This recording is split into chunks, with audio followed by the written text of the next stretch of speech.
Papež Frančišek je v avdienco sprejel avguštince rekolekte, ki so bili zbrani na 55. generalnem kapitlju reda.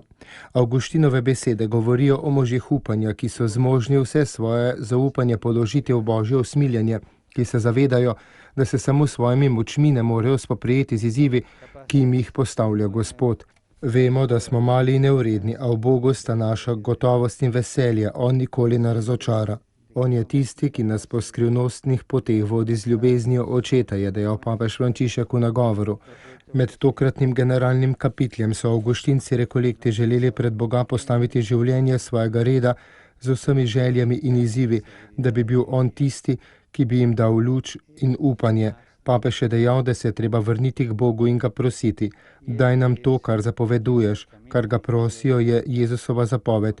Ljubite se med seboj, kakor sem jaz vas ljubil. Prosijo torej za njegovo ljubezen, da bi bili zmožni ljubiti. Bog nam je to ljubezen dal na mnogo načinov. Bog nam to ljubezen daje vedno in je navzoč v našem življenju. Pomembno je pogledati v preteklost in se zahvaliti za mnoge prejete darove, je zbranim dejal papež Frančišek.